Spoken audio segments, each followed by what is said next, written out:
qui a enfoui son denier dans le sol. C'était moi. C'est-à-dire que Dieu m'avait donné beaucoup et quand je suis arrivé au Gabon, je ne savais pas quoi faire avec ces choses. C'était terminé. Moi, j'ai commencé à mener ma vie comme tout le monde. Alors Dieu réclamait son denier qu'il m'avait donné et que j'avais enfoui dans le sol. Comme j'ai commencé à vivre une vie comme tout le monde, j'étais tombé malade. J'ai fait 6 ans et demi, 6 ans et quelques années malade, tous les jours malade. Donc ce n'est pas aujourd'hui je me sens un peu bien, non. Pasteur peut témoigner, on nous a évacués par-ci, par-là. Les enfants étaient encore enfants. Je vois Joël qui avait encore 7 ans, 8 ans. On laissait les enfants, on n'avait pas de famille. On laissait les enfants à la maison. Joël savait seulement que quand il vient de l'école avec ses frères et ses sœurs, il s'enferme dans la maison. Donc, il restait seul dans la maison. Parce que moi, je devais être évacué. On allait dans une autre ville. On devait me soigner.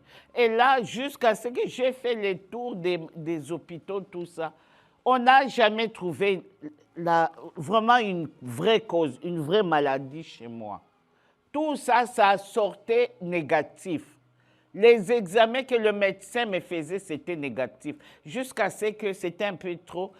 Ça a fait que je suis retourné à Kinshasa. À Kinshasa, mes soeurs m'ont amené à la clinique quinoise, je me rappelle, parce qu'ils avaient un frère qui était le mari d'une sœur.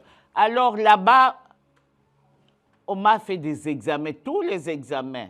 Après, un jour, les docteurs, je me rappelle de ces docteurs, les docteurs Kamba, si c'est le docteur Mukamba, il me demande quand j'arrive là-bas, il dit, j'ai tes résultats, dis-moi un peu.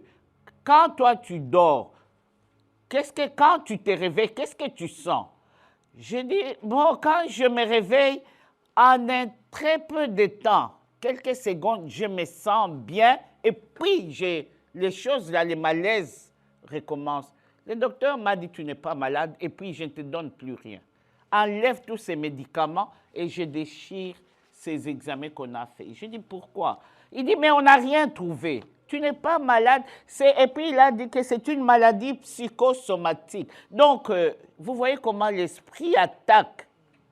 C'est une maladie des pensées. Donc, c'est dans mes pensées que l'esprit m'avait attaqué. Pourquoi? Parce que j'avais affaibli le Saint-Esprit qui était dans moi.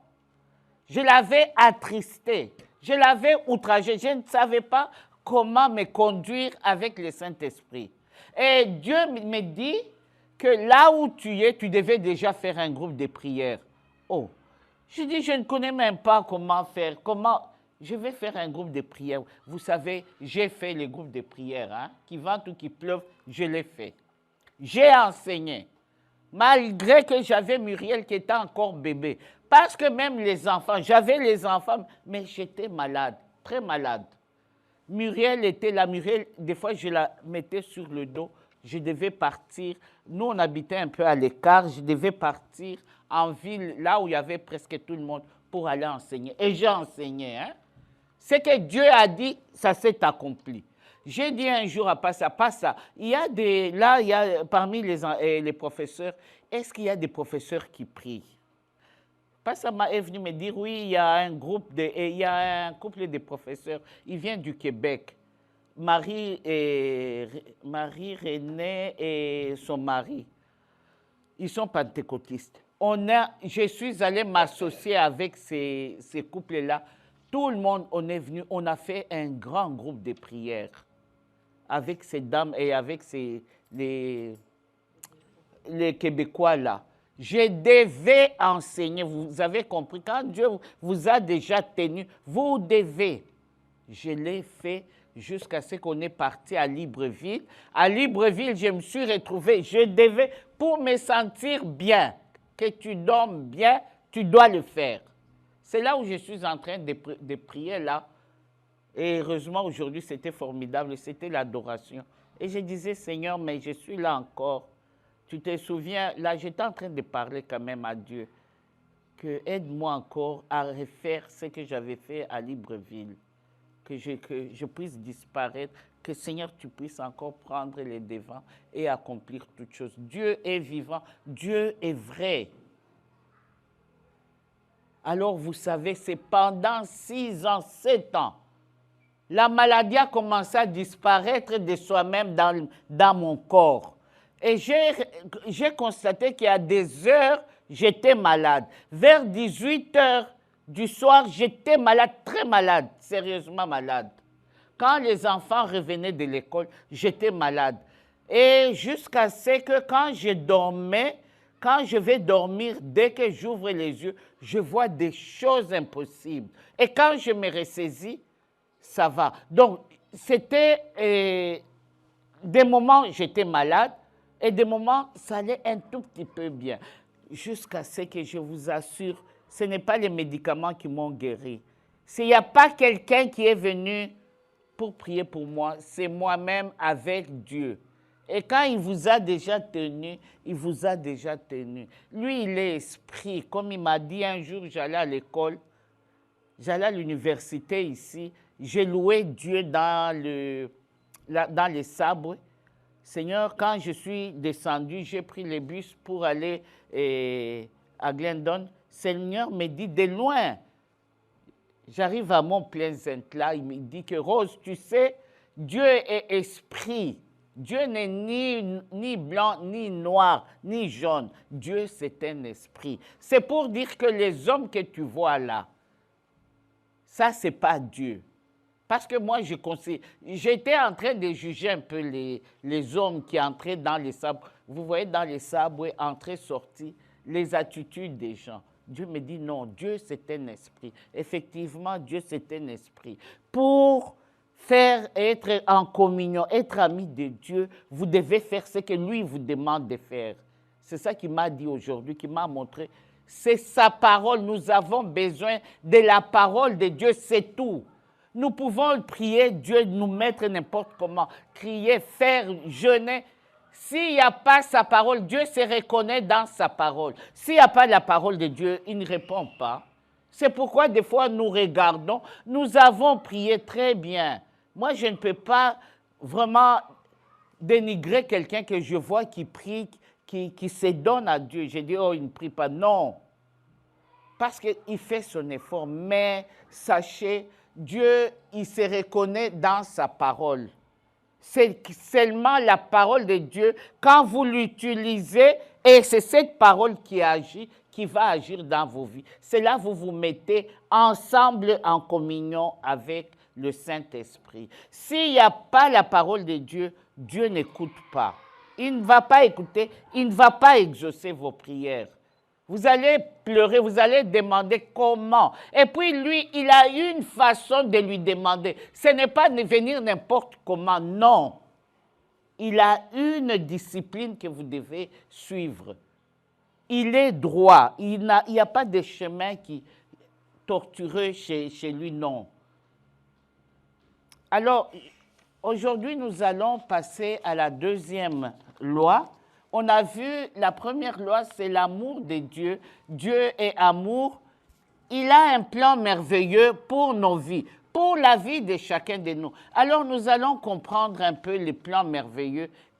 Pourquoi ces plans ne se réalisent pas dans notre vie? Et pourtant, Dieu ne nous a appelés. Si nous sommes ici, il n'y a pas de hasard, je vous assure. Il y a un moment, je voulais ne plus venir à l'église. J'ai dit, d'ailleurs, je suis fatigué. Je ne vais plus venir. Il n'y a pas longtemps. Le Seigneur m'a dit, Rose, lève-toi, retourne à l'église. J'ai mes enfants, mes enfants nouveaux, des morts-nés qui sont dans l'église. Alors tu dois aller là. Oh, j'ai dit, mais, il dit, tu vas aller, une voix très forte, tu retournes à l'église. J'étais en train de faire mes plans là pour dire, je vais commencer à me taper le sommeil. S'il y a des émissions à la télé, je vais regarder. Le Seigneur m'a dit, retourne. J'ai dit, Seigneur, je vais retourner. C'est tout. C'est pour vous dire qu'il n'y a pas de hasard. Hein? Quand il m'a demandé pour l'enseignement, j'ai dit, Seigneur, je verrai. Un jour, il m'a appelé rebelle. J'ai sursauté, j'ai dit, oui, je vais aller. je me vois ici, oui. Bon, c'est pour vous dire que ce n'est pas un hasard. C'est tout ce que j'ai fait dans ma vie, toutes ces années que je suis resté au Gabon, c'était ça. C'était la délivrance, je la faisais seule. Dieu me disait ce que je dois faire, je faisais et Dieu agissait dans les gens. Ce n'est pas nos prières qui font toutes ces choses qu'on voit. Non, c'est Dieu lui-même. Il sait comment. Mais toi, sois obéissant à l'écoute. C'est ça que je voudrais vraiment que vous puissiez aussi développer l'écoute. Très important. Parce que chacun de vous, Dieu va vous utiliser n'importe comment. Là où vous êtes, là où vous irez, vous ne savez pas, vous serez utilisé aussi par le Saint-Esprit. C'est la réponse donc que chacun se prépare. Mais bon, la deuxième loi dit, l'homme est pécheur et séparé de Dieu. Par conséquent, il ne peut connaître ni vivre ce que l'amour et les plans. C'est pourquoi quand je regarde aujourd'hui, on dit que le péché naît chez les Noirs. Christ c'était un Noir. Je vois, il y a une discussion. Même Poutine a dit ça. Mauvais. Que Christ, et le péché est très important. Les histoires de Dieu, c'est les histoires des Noirs. Tu peux faire. Et puis il a dit que j'ai dit ça, je sais que les Blancs, ils avaient caché beaucoup de choses. Et maintenant, on commence à voir les choses là. Comment Dieu garde le silence. Tout le monde a quelque chose à dire. Le péché nous sépare de Dieu. Seigneur, Dieu ne m'a jamais dit, mais je dis Seigneur, comment ça se fait-il que Christ n'était pas en Belgique, ni en France, mais Christ c'est seulement les Middle East, les Arabes. Ces péchés-là, il y a des fois, nous ne les connaissons même pas. L'Égypte. Ce n'est pas que nous le connaissons, nous refusons de le confesser. Donc c'était chez les Noirs. Non. Et puis, nous allons dire pourquoi nous devons seulement confesser. C'est pour cela que les Noirs, il y a des endroits où, quand vous arrivez, nous n'avons pas de religion. On ne confesse pas, on fait la louange. On chante. Nous avons l'esprit. Et après, les prédicateurs ou les pasteurs, il entre après la prédication, il entre dans... Un Noir, il reflète. Oh. Mais les Blancs, ils nous ont trompés. On adore l'adoration, ça. Même la Bible, dans l'adoration. Chipoté dans la Mais vous voyez que c'est normal. Mais la confession, non. C'est rare que vous trouvez dans une assemblée que les gens confessent. Mais la grande partie de la prière, c'est la confession. Nous devons confesser parce que nous sommes que des hommes pécheurs privés de la gloire de Dieu. Chaque fois que nous nous levons le matin, qu'est-ce que nous devons? Quand nous disons merci à Dieu pour la nuit que tu m'as gardé, Seigneur, je te remets ma journée, tout ça. Nous devons quand même demander pardon à Dieu. Notre esprit la nuit, où était notre esprit la nuit? C'était un esprit errant. Que n'importe qui est venu utiliser notre esprit. Nous-mêmes, on a amené notre esprit ailleurs. Oh, j'ai rêvé. Tu as rêvé comment toi tu as dormi dans la maison? Comment tu t'es trouvé dehors? Non, parce que l'esprit sort. L'esprit est utilisé à des choses qu'il ne faut pas. N'oubliez pas que nous avons des liens de famille. Nous avons des liens de parents. Nous avons des choses qui nous utilisent que nous ne savons même pas. Avant même que nous soyons nés, ces choses sont là. Comme quelqu'un qui m'expliquait aujourd'hui que l'homme est mort, nous sommes morts, mais le sang qu'on fait, ceux qui ont le même sang que nous, il y a nos parents, nos grands arrière-grands-parents qui ont vécu avant nous. Nous, on ne les connaît pas, mais on demande pardon. Le fait d'avoir le même sang que nous, même si eux, ils sont morts, mais le sang continue. Leur sang est dans nous. C'est pour ça qu'on dit que l'homme africain est prédestiné à être sorcier. Nous sommes tous prédestinés à être sorciers. Pourquoi? Parce que ceux qui ont vécu avant nous, qu'est-ce qu'ils ont fait? Ils ont été des sorciers, ils ont l'idolâtrie qu'on verra, ils ont eu beaucoup de choses. C'est pourquoi que Dieu s'était séparé des hommes. Et ces choses-là, eux, ils sont morts, mais leur sang continue à vivre, parce que c'est le même sang que nous. Comment l'ADN, comment on saura que toi, tu es tes parents, tes arrière-grands-parents, comment on sait? On fait seulement l'analyse de l'ADN on découvre l'ADN, c'est-à-dire c'est le sang des autres qui correspond avec le sang qu'on les trouve dans nous. On peut dire que ce sang vient de tel, vient, et peut-être faire la lignée. Jésus-Christ est mort il y a, je crois, 2000 ans. Mais on a pris le tissu là qui le couvrait, qu'on le couvrait avec. On a fait l'examen sur ces tissus-là. On a trouvé l'ADN de Jésus. Il n'avait pas de père. Mais on a trouvé sur ces tissus-là comment quelque chose qui est déjà des milliers d'années, et puis on va faire l'examen. D'où vient le sang qui était sur les tissus? Comment quelqu'un qui est mort il y a des années, on prend seulement même l'habit, même les os, on va faire sortir, on regarde, on fait l'examen sur ses os, on connaît que cette personne-là vient de tel, c'était les parents, peut-être le papa de telle personne. Comment? C'est l'ADN, c'est le sang qui témoigne. Le sang, il ne doit pas être seulement rouge, non. Il y a des symptômes qui définissent avec l'ADN maintenant que vous êtes parents avec telle personne, et c'est toute une lignée. C'est là où, quand nous allons chez les médecins, des fois, ils nous demandent, toi, tu as telle maladie, est-ce que dans ta famille, il y a telle personne qui a cette maladie? Oh non, bon, non, ah bon? D'accord. Oh, c'est vrai, je me rappelle, mon oncle, ma tante, c'est la lignée parce que c'est une de père en fils. Vous êtes liés, là, le sang qui est dans l'autre, c'est le même sang que vous, même si c'est votre oncle, votre tante, tout ça. C'est la même chose que le péché. Les péchés qui s'étaient dans les autres, c'est les péchés que vous portez jusqu'à présent. Vous pouvez être même des gens de malédiction. Les malédictions qui étaient prononcées dans vos arrière-grands-pères jusqu'à la 4e, 5e génération, vous les avez aussi. Ces malédictions vous envient, sont dans vous aussi.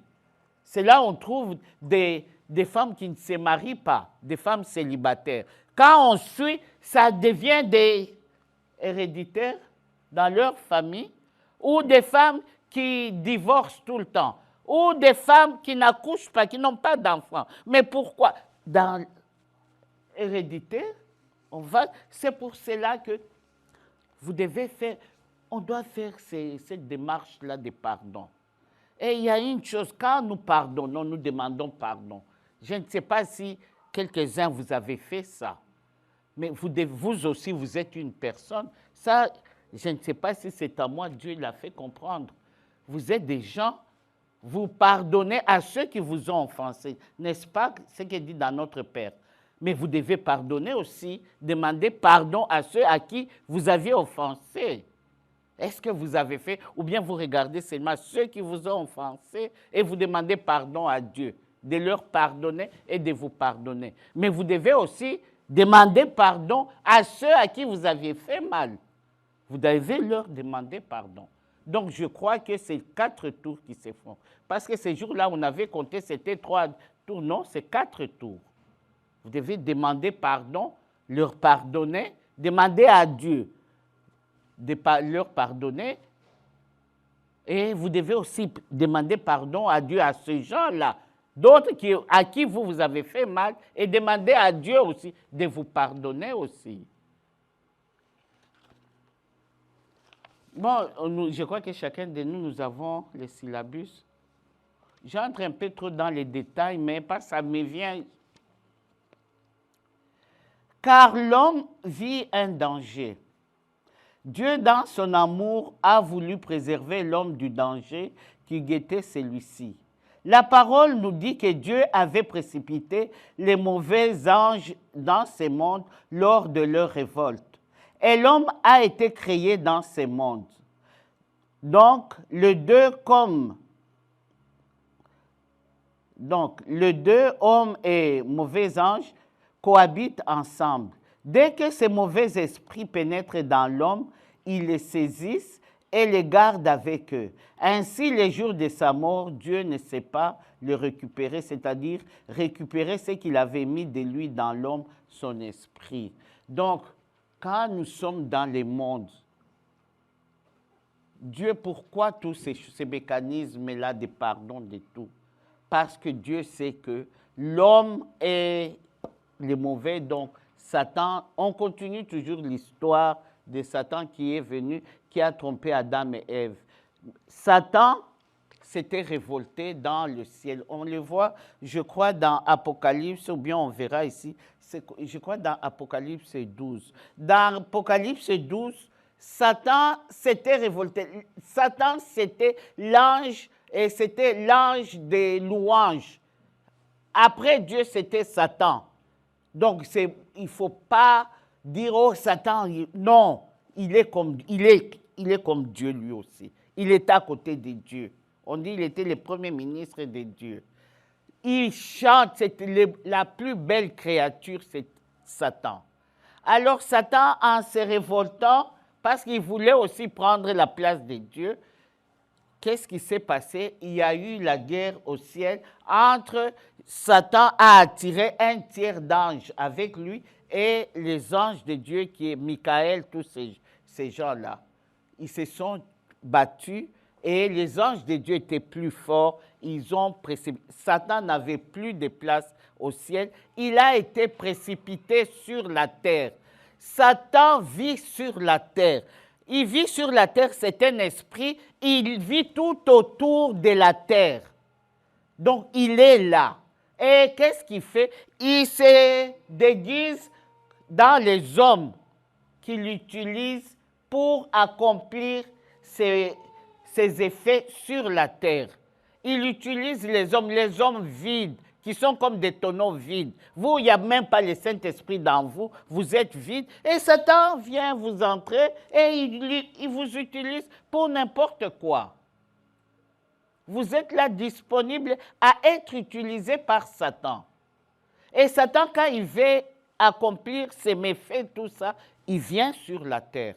Il prend la forme de quelqu'un. Parce qu'un esprit ne peut pas faire quelque chose sur la terre. Il doit avoir un corps. Pour vivre sur la terre, vous devez avoir un corps, notre corps. Ce corps est destiné à vivre sur la terre terrestre. Mais Satan, c'est un esprit. Donc, il vit tout autour. Mais son œil, c'est là où il a trompé Adam et Ève, et Ève et Adam. Pourquoi? Parce qu'il avait pris la forme d'un serpent. Il ne pouvait pas venir tromper Ève ou Adam en étant esprit. Non, il est entré dans les serpents et il a trompé Adam et Ève. En étant sur la terre, qu'est-ce qu'il fait? Il fait toutes ces manigances-là pour attirer la plupart des hommes dans ce que lui, il a. Lui, il a déjà subi ce qu'il a subi. Il ne veut pas que les hommes puissent être sauvés. Alors, il nous attire dans ces choses pour que nous puissions tomber. Comme ça, si vous mourrez avant le temps, avant que votre temps fixé par Dieu arrive, qu'est-ce qu'il y a? Vous mourrez, vous êtes là, vous devenez un esprit errant. À gauche, à droite, vous êtes utilisé dans les histoires de fétiches, n'importe comment, jusqu'au jour où votre temps va arriver et vous allez partir. Et maintenant, là, qu'est-ce qui vous attend? C'est le temps des feux. Satan vous attire et puis c'est fini. Parce que si vous êtes mort, Dieu, vous n'allez plus, même si vous essayez de prier, là où vous êtes mort, c'est déjà fini. On prie sur la terre et puis c'est tout. On reconnaît Dieu sur la terre. On accepte Christ sur la terre. On n'accepte pas Christ quand on est déjà parti là-bas. Non, là c'est déjà fini. Il y a beaucoup qui font ça. Seigneur a montré à plusieurs personnes qui sont, quand ils étaient sur la terre, on leur disait que ce n'était pas leur problème. S'en fout. Maintenant, ils meurent, ils veulent aller faire les groupes de prière là dans le... Ils veulent aller faire les groupes de prière là dans l'autre monde. Le Seigneur dit c'est zéro. Là, c'est déjà fini. Ou bien vous le faites sur la terre et c'est fini. Vous acceptez, Dieu vous conduit. Mais pas quand vous êtes mort et vous acceptez. Oh, je vais accepter Christ là-bas. Dieu a donné une vision à quelqu'un qui voyait les gens qui se réunissent là, des gens morts pour prier. Le Seigneur a dit non. là, ils n'acceptent pas. Il y en a beaucoup. C'est maintenant qu'ils se ressaisissent. C'est là, souvenez-vous de l'histoire du pauvre Lazare et les riches. Le riche est mort. Alors, les riches étaient en train de demander au pauvre Lazare qui était avec Abraham, oh, si vous pouvez, donc c'était la prière, allez dire aussi à mes frères que ici c'est Fujo, qui se convertissent pour venir ici. Qu'est-ce que Abraham a dit? Non, ils doivent se convertir là où ils sont maintenant. Oh, envoie quelqu'un. Il dit, je n'envoie personne. Parce qu'il y a des gens qui sont là, que Dieu a mis à leur disposition pour qu'ils puissent connaître Christ. C'est la même chose que nous.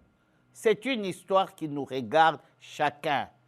Nous devons préparer le retour sur la terre. Pas dire d'endambo, tu fais un, et Dieu prend. Oh, là-bas, tu vas faire, il n'y aura pas de groupe de prière. Il y en a beaucoup qui font là-bas. Non, Dieu ne regarde pas. Parce qu'il y a des gens, quand ils meurent, ce n'est pas directement qu'ils vont en enfer. Non, il y a d'autres qui sont morts avant le temps, avant l'âge. Ils sont des esprits errants. Ils sont partout, partout. Parce que leur temps n'est pas encore arrivé. Et ces gens-là cherchent, maintenant ils comprennent, ils cherchent à être récupéré par Dieu, mais ça ne marche pas. Dieu nous récupère seulement si nous sommes sur la terre. C'est là où on vous demande de faire vraiment un effort. Alors, Dieu on nous dit ici dans la parole, Dieu voyant l'homme, l'homme n'est rien. L'homme est comme un souffle qui apparaît ce matin, le soir qui disparaît, comme une fleur. Le matin, elle est belle, elle fleurit. Le soir, elle fane. Le soleil tape et ça fane. C'est la même chose que l'homme. L'homme n'est rien. L'homme est devant toutes ces deux forces. Satan ici, Dieu là. C'est comme une feuille morte qui est tiraillée chaque jour de deux côtés. Satan tire de son côté, Dieu tire. Dieu, c'est pour cela que Dieu, en voyant cela, Christ a fait quoi? Il est vite retourné au ciel pour nous envoyer le Saint-Esprit. L'homme a besoin de l'Esprit de Dieu pour vivre. Sinon, ça ne va pas marcher. L'homme est très faible, très sensible. Alors, ces esprits-là viennent pour amener l'homme. Et c'est très facile d'amener l'homme. Dieu met le Saint-Esprit. Nous avons besoin du Saint-Esprit.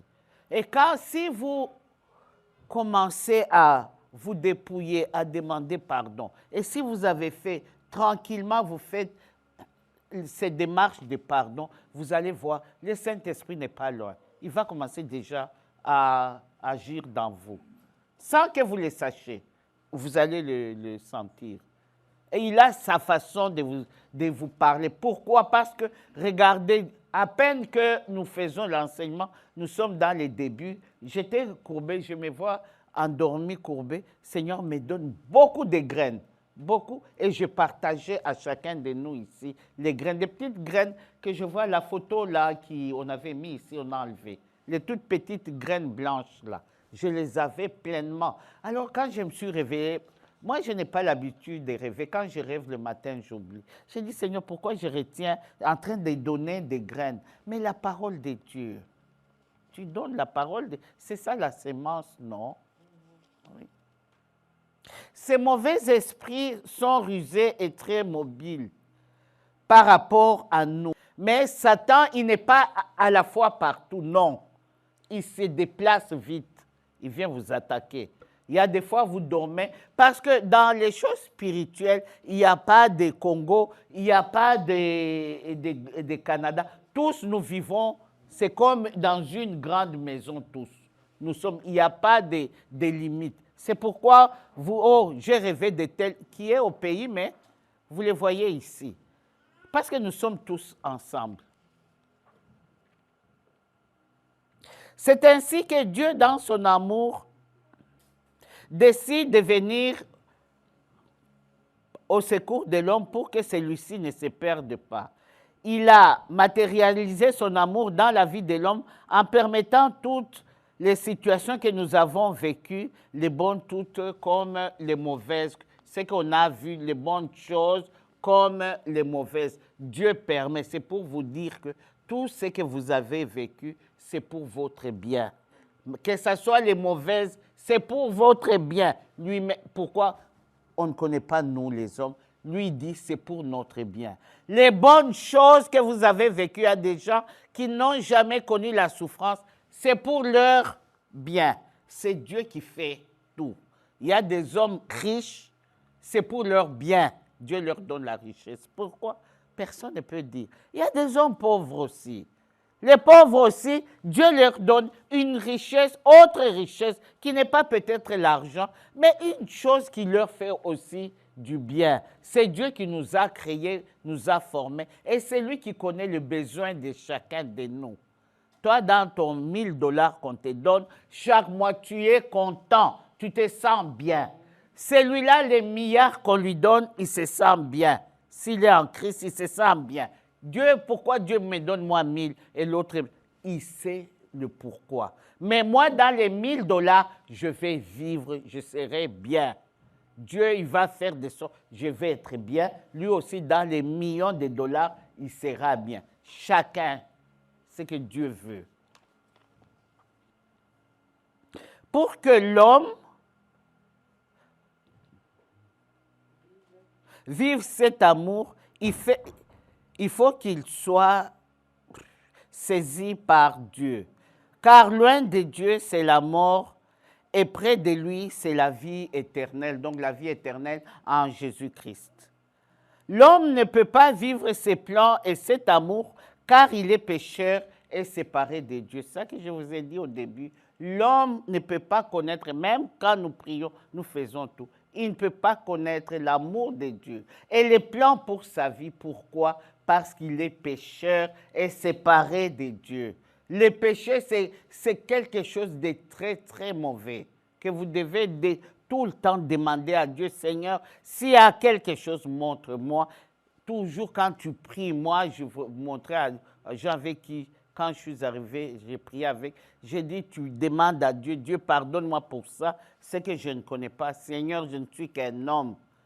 Montre-moi, je vais les confesser. Je suis d'accord de les confesser. Montre-moi. Et Dieu va vous. Et vous demandez déjà pardon pour ces péchés oubliés, non confessés, mais vous demandez pardon. Il sait comment lui-même, il va vous le rappeler.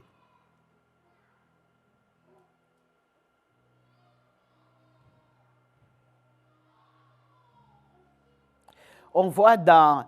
la parole de Dieu nous dit que le péché nous prive de l'amour et de la gloire de Dieu. On y va dans Romains 3, verset 23, parce que tout l'enseignement doit être basé sur la parole de Dieu. Dans Romains 3, verset 23, on nous dit « Tous ont péché et sont privés de la gloire de Dieu. » Donc, tous les hommes, que ce soit les bébés qui viennent comme les bébés comme Genesis, que les vieux, que tous les hommes ont péché et sont privés de la gloire de Dieu. C'est pourquoi il est très important, quand vous priez, toujours confesser. Même si vous avez confessé le matin, ayez toujours l'habitude, quand vous commencez à prier, à parler à Dieu, vous demandez d'abord pardon. Le fait d'être pécheur, n'oubliez pas le péché d'Adam et Ève, cette histoire-là. Des fois dans notre vie, Satan est venu comme lui il est venu comme notre Dieu. Qu'est-ce qu'il nous a fait? Qu'est-ce qu'il a mis en nous? Qu'est-ce qu'il est en train de faire dans nous? On ne connaît pas. Par mesure de prudence, vous demandez pardon, la respiration spirituelle. Vous respirez spirituellement pour que l'air puisse passer et que vous puissiez vivre tranquillement. Alors, qu'est-ce qu'on fait? On demande pardonne-moi, Seigneur. Quand vous demandez, même quand vous marchez, Seigneur, pardonne-moi. Toujours pardon. Et puis toujours le sang de Jésus. Parce que c'est ce sang des rachats qui nous a rachetés et que nous sommes revenus à notre première condition. La condition qu'avaient Adam et Ève avant de commettre le péché. Cet état de péché met l'homme dans la mort spirituelle. Cette mort n'est pas seulement d'aujourd'hui, elle est aussi pour le jour du jugement, quand Dieu engloutira tous ces mauvais esprits du jugement dans la mort spirituelle, car séparés de lui. Romains 6, verset 23. Donc la mort spirituelle de quelqu'un, ce n'est pas seulement d'aujourd'hui, c'est jusqu'à ce que la personne va mourir, jusqu'au jugement quand il va se présenter devant Dieu, jusqu'à ce que Satan, et Dieu va engloutir Satan avec ses acolytes, l'homme aussi, toi aussi tu seras englouti. Nous devons faire vraiment très attention, être vraiment attentif à ce qu'on entend. Romains 6, verset 23.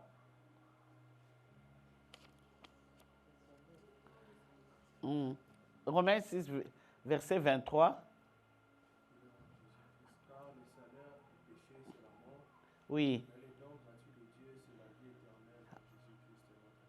Amen. Le péché, donc le salaire du péché, c'est la mort. Ce n'est pas seulement la mort qu'on nous met dans la tombe. Non, nous pouvons être vivants, mais nous avons péché. Nous sommes séparés. Quand toi, tu es dans les péchés, séparé de Dieu, c'est très difficile pour vivre.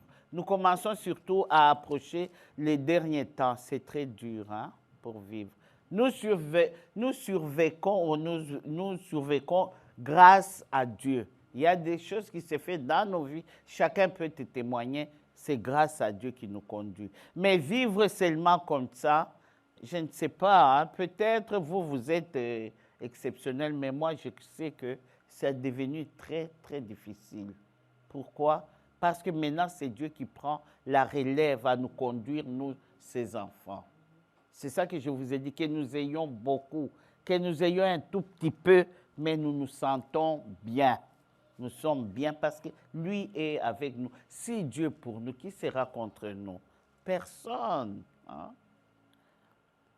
Le péché, non seulement nous plonge dans la mort, mais aussi nous sépare de Dieu. Ésaïe 59, verset 1 à 3. Ça, Ésaïe 59, verset 1 à 3. Allons-y.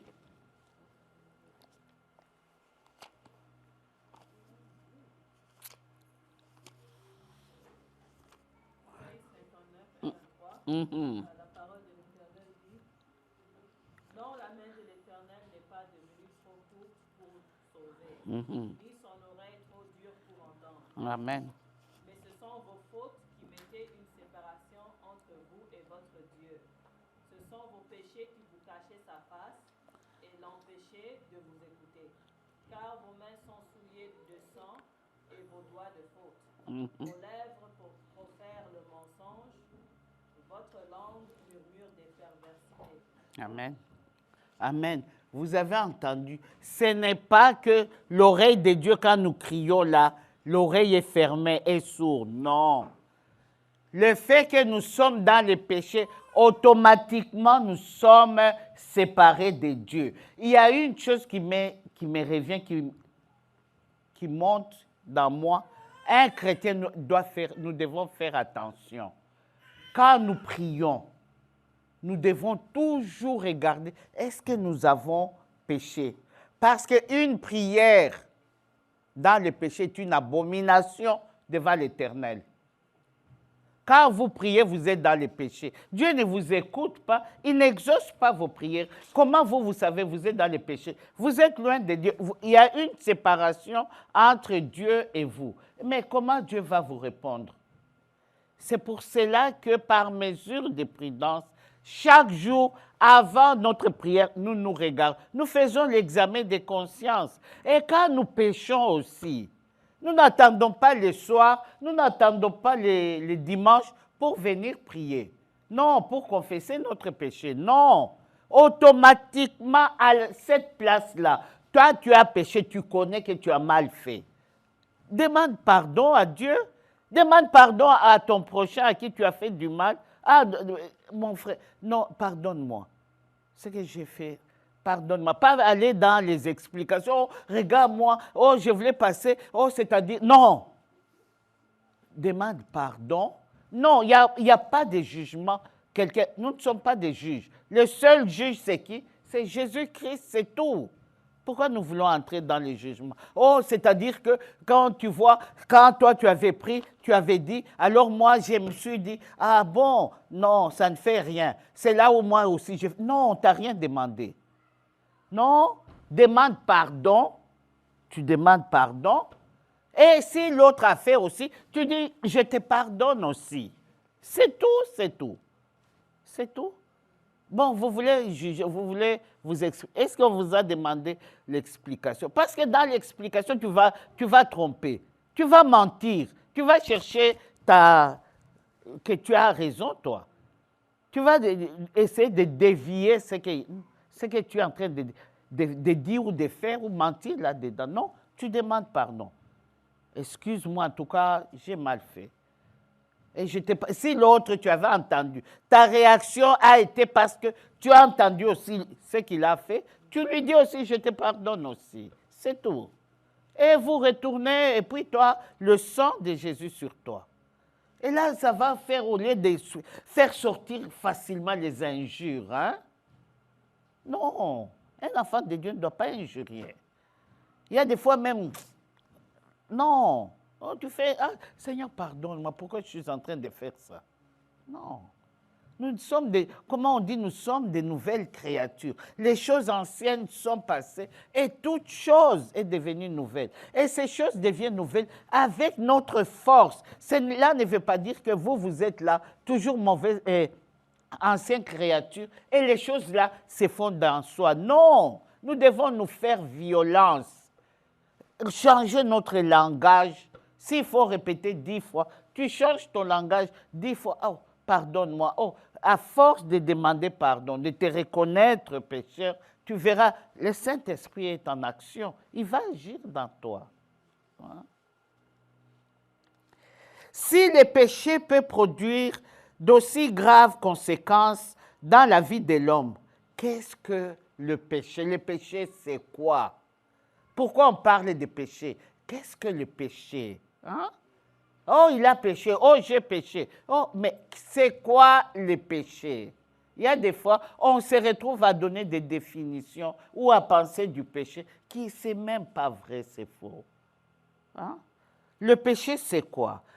Le péché, c'est toute désobéissance à la parole de Dieu. C'est dans la parole de Dieu. Ce n'est pas en dehors de la parole de Dieu. Le péché, c'est pour nous, les enfants de Dieu, un point trait.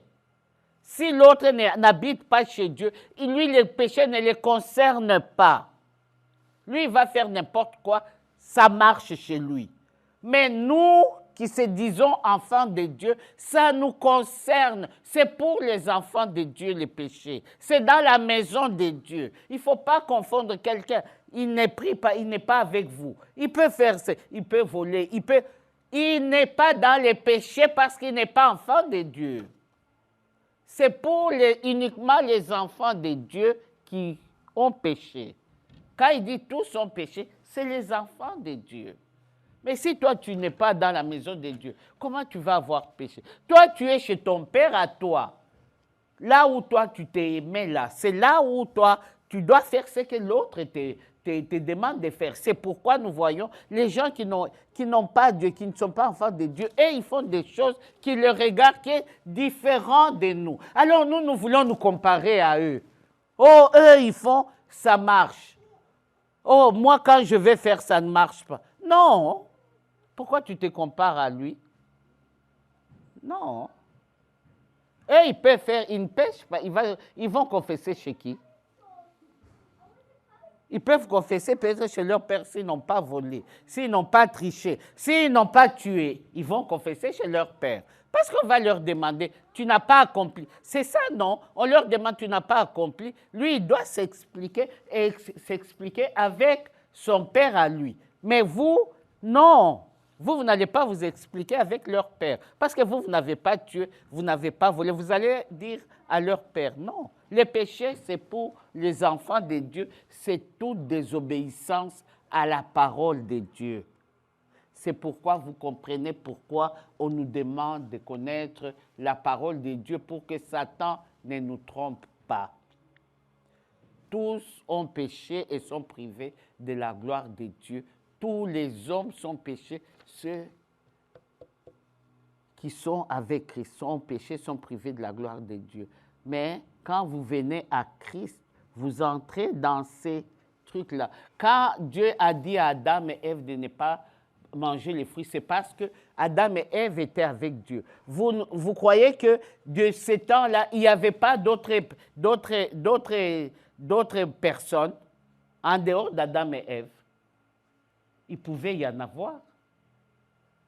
Pourquoi Dieu n'avait pas dit à tous, non, seulement à Adam et Ève? Parce qu'eux lui appartenaient. Oui, nous aussi, c'est la même chose. Mais alors, cessez de vous comparer ou de faire ce que les autres font, qu'eux, ils vivent, eux, ils ont leur Dieu. Nous, nous avons notre Dieu. Nous devons. C'est pourquoi Christ nous a beaucoup exhortés d'être les enfants de Dieu, doivent être ensemble. Toi, enfant de Dieu, tu es là, là, là, là. C'est comment? Hein? Non. Tu t'assembles avec qui? Non, les enfants de Dieu, même partout nous vivons en dehors de notre église, nous cherchons les enfants de Dieu avec qui nous devons vivre. Eux aussi, ils cherchent leurs amis avec qui ils peuvent vivre. Alors, quelle est la parole à laquelle on ne doit pas désobéir? Voyons dans Deutéronome, maintenant nous allons courir dans, même nous prenons deux versets, hein? Deux chapitres. Nous voyons dans Deutéronome, allons dans Matthieu 22, versets 34 à 40. Matthieu 22.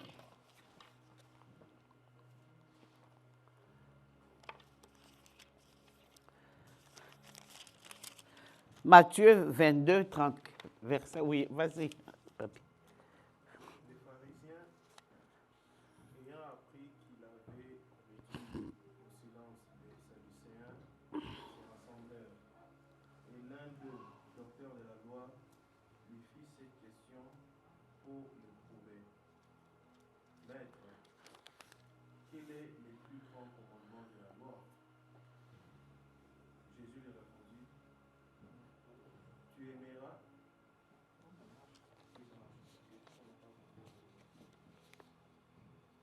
Jésus lui répondit, tu aimeras le Seigneur ton Dieu de tout ton cœur, de toute ton âme et de toute ta pensée. C'est le premier et le plus grand commandement. Amen. Et voici le second, qui lui est semblable. Tu aimeras ton prochain comme toi-même. Et ces deux commandements dépendent toute la loi et Les prophètes. Amen. Donc, que ce soit Deutéronome 6, c'est la même chose. Que ce soit Matthieu, la même chose. Que ce soit Luc 10, la même chose. Marc, tout ça, ce sont des paroles. C'est les mêmes paroles. Parce que si on se met à lire ça pour qu'il y ait le temps, mais vous pouvez les lire à la maison, vous verrez que c'est la même chose. Vous voyez, Christ a répondu. Christ est venu, pas pour abolir, mais pour accomplir. On a demandé à Christ les commandements de Dieu. Vous vous souvenez, dans l'ancien temps, les commandements de Dieu, il y en avait combien? Il y avait 10. 10 commandements de Dieu. Alors, on est venu lui demander pour que lui, il explique les commandements de Dieu. Christ a pris les 4 premiers, il les a mis ensemble. Il a fait un commandement de Dieu, l'amour envers Dieu. C'est la même chose que les 10 commandements. Lui, il a simplifié, il a mis ce qui concerne le royaume des cieux, des cieux. Il y a le royaume ici sur la terre aussi. Il a pris le royaume des cieux, l'amour envers Dieu. Il a parlé, tu aimeras ton Dieu de tout ton cœur, de toute ton âme et de toutes tes forces. c'est le premier qui est facile et qui est difficile à comprendre. Comment moi je vais aimer Dieu que je ne vois pas, de tout mon cœur, de toute mon âme et de toutes mes forces. On chante ça. Et il a pris les 6 autres, il les a mis ensemble. Ça fait le 2e commandement de Dieu. Donc, en quelque sorte, avec Jésus-Christ, il n'y a que seuls 2 commandements de Dieu. Les 10, il les a mis ensemble. Il a fait premier commandement à l'égard de Dieu et 2e à l'égard du prochain. Tu aimeras ton prochain comme toi-même, qui est plus facile à comprendre, mais très difficile à appliquer. L'amour envers l'autre, c'est très difficile à appliquer, mais très facile à comprendre. Donc, en quelque sorte, c'est une ligne qui fait comme ça. Hein? Dieu au-dessus et le prochain à côté de nous. Christ a répondu à ces commandements-là. Il y a des gens, vous allez trouver dans les enseignements, qui revoient les 10 commandements. Hein, l'amour envers Dieu et l'amour envers le prochain. Alors, nous allons, on a résumé en 2 commandements. C'est parce qu'il ne faut pas dire aux gens qu'il n'y a que 2 commandements. Hein? Non, il y a 10 commandements. Mais il y a 4 que Dieu il a mis ensemble. Christ, il a fait un seul commandement, le premier commandement. Et 2e, l'amour envers les prochains, envers les autres, qui fait le 2e commandement. Ces commandements que nous devons respecter. Les 2 commandements nous montrent que la désobéissance produit ce que la Bible appelle le péché. Les commandements, ces commandements-là, c'est ça que la Bible appelle péché. Tu vas trouver dans toute la Bible, à partir de Genèse jusqu'à Apocalypse, on parle que de l'amour à l'égard de Dieu et de l'amour à l'égard du prochain. C'est tout. Et vous devez connaître pour que Satan ne vous trompe pas, pour que vous ne puissiez pas vous tromper. Il n'y a que 2 commandements. Donc, le péché est toute désobéissance à cette parole, à ces commandements. Donc, le péché, c'est toute désobéissance au commandement de Dieu, à la parole de Dieu. Commandement ou parole, ça revient au même, c'est la même chose. Alors, nous sommes appelés à connaître ces commandements-là. Et on les connaît comment? Dans sa parole. Donc, nous avons le temps maintenant de passer le temps à lire la Bible. Hein? À ne pas jeter, mais à lire. Pas lire des petits versets à gauche, à droite. Non.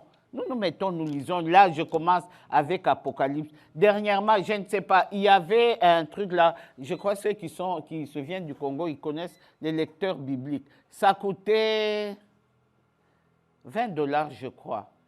Ah oui, c'était à Calgary. Moi, j'ai un lecteur biblique et je lis la Bible avec ça. Nous devons lire la Bible. Non, on n'a pas à dire que, non, nous devons lire. Nous sommes obligés de lire la Bible. Le premier concerne Dieu, l'amour que nous devons avoir envers lui, envers Dieu. Nous devons l'aimer de tout notre cœur, de toutes nos forces, de toute notre pensée et de toute notre âme. C'est-à-dire que nous devons mettre notre foi, notre confiance en lui, pas l'aimer comme ça, parce qu'on a dit non. Mettre tout en Dieu. Comment il est 9 heures maintenant? Oh. Ah bon. Bon, je vais finir bien. Et Mickey sourit. C'est-à-dire, nous devons mettre notre foi, tout ça. Nous ne pourrons pas miser notre foi sur la matière, sur la créature, au lieu de la placer dans le Créateur. Donc, notre foi, notre amour, nous devons le mettre dans Dieu. Pas sur la créature, pas la créature que Dieu a créée. Oh, il y a des maris. Oh, il y en a beaucoup, hein? Non. Nous devons mettre notre foi, notre confiance dans le Créateur, un point. Même Marie est sortie de Dieu. C'est Dieu Alors mettons notre foi dans le Créateur, Dieu.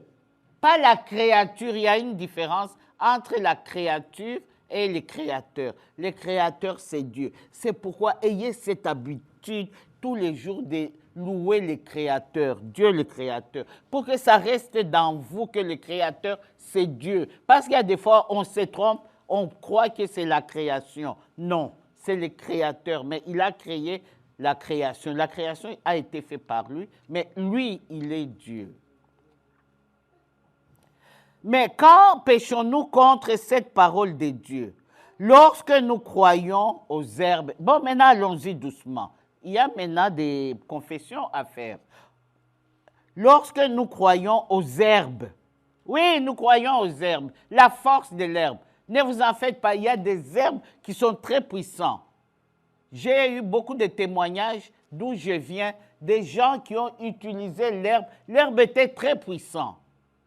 Il y a un pasteur, mais je ne sais pas où est le livre, mais je crois que certains ici ont lu les livres. Il y a un pasteur qui était aux États-Unis et qui est parti. Je ne sais pas s'il est là. Il est là. Il doit être là. Il était malade quand il était jeune. Alors, au lieu d'aller à l'hôpital, son oncle lui a dit, écoute, va dans un carrefour. Tu vas voir, il y a un gros arbre là-bas. Tu vas cueillir les feuilles de cet arbre. Tu en prendras, il lui a dit la quantité. Il est parti, il a cueilli ses feuilles, il est venu donner à son oncle. Son oncle a dit très bien. Son oncle a pris l'herbe là et les feuilles là, il les a brûlées au feu et les cendres là, il a fait une poudre. Et la poudre, il a mis l'huile de palme, il lui a dit, écoute, ce que tu as sur ton corps, tu vas mettre et ça va finir. Effectivement, c'est lui qui a écrit. Je ne sais pas où se trouvent les livres, ça doit être dans ma maison, mais les déménagements là font perdre les choses. Alors, il s'est senti bien. C'est quand il était jeune. C'est là que vous devez demander à Dieu, qu'est-ce qui ne marche pas dans ma vie? Pas dire, oh, non, demandez à Dieu sincèrement. Alors, il s'est senti bien. C'était fini, il a grandi et il a rencontré aussi Christ. Il a commencé à prier. Alors, dans ses prières, il a dit non, moi, je vais servir Dieu. Moi, tout ce que moi, on me pousse, moi, je vais servir Dieu. Alors, il a commencé à servir Dieu. Il a dit, il avait 5 enfants en ce temps-là. Alors, il a dit, bon, moi, je sers Dieu, je vais les servir en plein temps. Hein? La nuit, vers 22h, des fois, j'étais à Kinshasa, j'entendais, il passait à la radio vers 22h, vers minuit, 22h, et il prêchait, il enseignait, tout ça. Alors, quand il servait Dieu, c'est-à-dire qu'il sert Dieu, c'est pour que Dieu puisse maintenant prendre soin de lui. Il dit, tout ce que je faisais, moi, je peux prier pour les gens, jeûner, tout ça. On va donner, les gens là vont recevoir, peut-être dans les besoins. Mais à moi, rien. Donc, rien du tout. Oh. Il dit, Seigneur, mais j'ai été dit que je dois te servir, donc c'est-à-dire que l'ouvrier mérite salaire. Mais moi, je ne reçois rien. Même les gens là pour qui j'ai fait tout ça, non, en signe de reconnaissance, non, ils ne me donnent rien. Mais qu'est-ce qu'il y a, Dieu? C'était vraiment terrible, très, très lamentable, vraiment. Alors, il a commencé, il priait. Il dit, Seigneur, qu'est-ce qu'il y a? Montre-moi. Toujours Dieu lui demande, montre-moi, il le fait. Il ne te dit pas, non, non, il le fait. Il aime celui qui lui exprime. Dieu, ce n'est pas un dictateur, comme il m'avait dit un jour. Dieu n'est pas un tyran. Dieu, quand tu lui parles, il t'écoute et il répond à ce que toi, tu demandes. Alors, un jour, Seigneur lui dit, mais qu'est-ce que tu me demandes? Mais toi, ta richesse, tu as déjà donné ça. Tu as donné toute ta richesse. Oh, il dit, mais ma richesse, Seigneur, j'ai donné à qui? Il dit, tout ce que moi, je t'ai donné comme richesse, que je t'ai donné sur la terre, toi, tu as pris, tu as donné. Ah, Seigneur lui a rappelé, mais écoute, là que tu étais parti, j'étais là devant l'arbre pour avoir les feuilles. C'était toute ta richesse là que toi, tu avais donné. Mais tu viens me demander quoi? Tu n'as plus rien chez moi. J'ai les livres, si peut-être Dieu s'y permet, je peux trouver ces livres. Il dit, mais Seigneur, il dit, mais Seigneur lui a fait souvenir. Quand il était enfant, ce qu'il avait fait, il était malade, aller à l'hôpital, tout ça, non. Son oncle a dit, va chercher. Écoute, tu jettes, tu prends les feuilles, tu viens avec. Et il était guéri. Mais sachez que quand il a donné, c'était toute sa richesse. Il a donné. Et c'était fini. Vous voyez, c'est des gens dans la vie maintenant, il devient là comme un mendiant. Il n'a rien. Tout ce qu'il fait, le travail, ça ne marche pas. Il y a des gens là que vous trouvez au bord de la route en train de demander. Vous ne savez pas le pourquoi. Vous dites seulement qui quitte là. C'est un paresseux, il ne veut pas travailler. Non, vous ne savez pas la provenance de cela. Voyez ici, il y a des gens, il y a des fois, moi, j'ai riais, mais un jour, j'ai dit, je ferme ma bouche. Quand j'allais à l'université, on est dans les bus avec Sarah. Vous voyez, quand vous descendez, vous venez avec l'autobus de Mississauga, vous descendez au point à Toronto. Vous faites le tour là pour aller à la station maintenant, avec le GoBus. Il y avait un monsieur, il y avait quelqu'un, pas un monsieur. Il a pris un gros lit là, double, il a mis seulement là. Donc, nous, on venait, vous tournez, lui, il est là, il dort, il prend même le couette, il se couvre à la tête. On riait. Un jour, le Seigneur m'a dit, tu ris pourquoi? Tu sais pourquoi il est là? Pourquoi lui n'entend même pas les bruits des voitures? Il n'entend rien, mais il dort là. Est-ce qu'il est là? Il est lui. Non. Ce sont des esprits. Au lieu de rire, demandez à Dieu de l'aider d'abandonner ça. Vous voyez ça même ici. Les gens, j'ai dit, oh, eux, ils ont la soupe populaire gratuite, tout gratuit. Mais ils dorment dehors. Pourquoi? Non. Ce sont des gens qui ont des problèmes. Ces problèmes-là que vous pouvez, chacun de nous, peut les avoir différemment. Nous pouvons les avoir différemment, compte tenu de notre provenance. Peut-être nous, chez nous, nous n'avons pas les choses qui sont ici. Mais nous avons d'autres choses dans nos vies qui nous amènent, qui sont comme les gens là qui sont ici. Mais quand péchons-nous contre cette parole de Dieu? Lorsque nous croyons aux herbes, aux arbres, aux fétiches, aux hommes, nous croyons aux hommes, ce que les hommes font ou disent. Dans les autres créatures, nous péchons contre le premier commandement de Dieu. Et ça, nous les Africains, tous, nous avons été dans ça. Il n'y a pas quelqu'un qui peut dire, oh, moi je ne connais pas. C'est faux. Tous, nos coutumes, nos traditions nous ont amenés dans ça.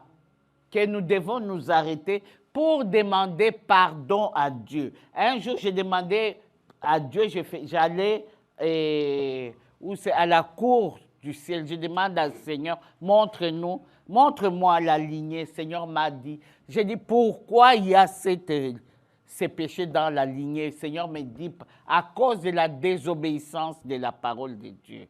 C'est ça le péché qui est dans ta lignée. La désobéissance de la parole de Dieu. Parce que nous, on a cru à des choses dans ma lignée familiale. Ils ont cru, que ce soit du côté de mon père ou du côté de ma mère, ils ont cru dans des choses comme ce qui est en train d'être défini au lieu de croire en Dieu. Nous, on a cru dans des choses qui ne sont pas correctes. Il n'y a personne qui veut vivre avec Christ qui peut dire que, oh non, mais moi, non, ça ne me concerne pas. Ça nous concerne tous. Sachez que le péché est perpétuel, revient tout le temps. Même si ceux qui l'ont fait ont déjà disparu, mais le péché reste vivant sur la terre, dans nous, dans chacun de nous. Dans Deutéronome, on verra, vous allez lire, on va voir après. Dans Deutéronome 18, versets 9 à 14, nous voyons que nous ne devons croire qu'en Dieu. L'idolâtrie, ça c'est ça que le Seigneur m'avait dit. Chez toi, il y a l'idolâtrie. Je m'étais même posé qui l'idolâtrie. L'idolâtrie et la superstition sont les abominations aux yeux de Dieu. Dans Deutéronome 13, versets 1 à 5, il nous défend de croire et d'accepter ce que les hommes nous poussent à faire comme pratique idolâtre. Vous allez lire, on va partager Deutéronome 18, versets 1, 9 à 14, c'est un verset que j'ai lu beaucoup, sont ces versets au Gabon, et puis Deutéronome 13, 1 à 5, qu'on va partager la fois prochaine. Seigneur, nous voulons te dire merci, parce que ce moment a été un moment propice, où toi, Jésus, tu t'es manifesté, Seigneur, au milieu de nous, ton peuple. Nous voulons te bénir pour cet enseignement, pour que toi, tu puisses accomplir, Seigneur, ce qui est de toi. Seigneur, nous nous sommes disposés, toi, tu t'es disposé à enseigner tes enfants, parce que tu l'as voulu ainsi, et nous te disons merci. Donne le discernement, fortifie chacun d'eux, Dieu. Toi qui nous parles tantôt d'une manière ou d'une autre, touche le cœur de chacun de nous. Montre le cheminement parce que c'est toi qui connais toutes choses, parce que toi tu contrôles la vie d'un homme et tu contrôles le monde. Ce que nous faisons, Dieu, c'est te remettre toutes choses, que tu te tiens au devant de chacun de nous, que tu frappes à la porte du cœur de chacun de nous et tes enfants, Seigneur, puissent s'ouvrir à toi. Tu es le Dieu des intelligents et rien n'est impossible, Seigneur. Nous faisons que les bénir et les tremper un à un au nombre où ils sont dans le sang de Jésus, afin que toi, tu puisses renouveler toutes choses, toute cette alliance que toi, tu as conclue avec le monde de Dieu, afin que toi, le Dieu de résurrection, tu puisses donner la vie. Et la vie qui vient de toi, Christ, la vie en abondance à chacun d'eux. Merci Seigneur pour cet enseignement, pour la vie de ceux qui ont été là, de ceux qui ont participé, Dieu. Papa, que tu couvres chacun de ton nombre et que ta miséricorde grandissante, Seigneur, puisse s'opérer, puisse s'effectuer dans la vie de chacun d'eux. Nous les bénissons en ces moments. Nous te prions, Christ, nous disparaissons, que toi, tu puisses toucher tes enfants et leur accorder, Seigneur, ce qui est de toi. Que l'honneur et la gloire et la magnificence de ton Esprit Saint soient au milieu d'eux, Seigneur, et au milieu de chacun de nous. C'est dans le nom de Jésus que je t'ai ainsi prié. Amen.